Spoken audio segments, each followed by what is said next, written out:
15-20 দিন ভালো আছে। সেলাই করছিল? জি। কোথায় সেলাই করছিল? সেলাই করছিল ওই আমগো গ্রামের এক ডাক্তার। কাটছিল কি দিয়ে? টিনে কাটা গেছে। টিনে কাটা গেছে। বাচ্চার বয়স কত? বয়সে 10 বছর। 10 বছর টিনে কাটা গেছিল। পরে কি করলেন? সেলাই করছেন। এরপরে এরপরে 15-20 দিন পরে এরকম ভুলি গেছে। সেলাই কাটাইছেন কয়দিন পরে? সেলাই কাটাইছে 10 দিন পর। অপারেশনের পরে পুষ্পানি পড়ছিল? জি না, অপারেশন কিছু করেন। কিন্তু এখন ওই যে জায়গাটাই ফুলে গেছে। ফুলে গেছে। এটা কি আপনার কি মনে হয়? এটা কি সমস্যা? এখন আমি কি মনে করি স্যার? এটা কি টিউমার মনে হয় নাকি হচ্ছে? টিউমার স্যার, এই যে টিউমার আছে। জি টিউমার আছে। জি। দেখি হাতটা এরকম করো বাবা। এই এখানে একটা টিউমার আছে, ঠিক আছে? এই টিউমারটাকে বলে গ্যাংলিয়ন, ঠিক আছে?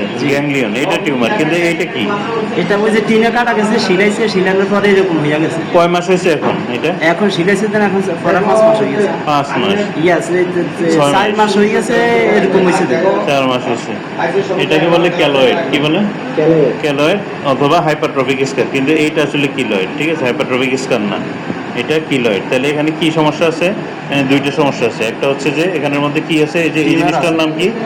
টিউমার। এই টিউমারের নাম কি? গ্যাংলিয়ন। কি বলে? গ্যাংলিয়নিক সিস্ট। আর এখানে আরেকটা প্যাথোলজি আছে, এটাকে বলা হচ্ছে ক্যালয়েড। কেমন? তো এইটার জন্য এবং এইটার জন্য চিকিৎসা প্রায় একই রকম। এটার জন্য আমরা এখানের মধ্যে ইনজেকশন দিব, ঠিক আছে? আর এই যে টিউমারটা, এটা অপারেশনও করা যায়, ইচ্ছা করলে এটার মধ্যে ইনজেকশনও দেওয়া যায়। আমরা যে শিডিউল দিয়ে দিব সেইভাবে। বোঝা গেছে? বুঝতে পারছেন? তুমি বুঝছো? ঠিক আছে, ভেরি গুড।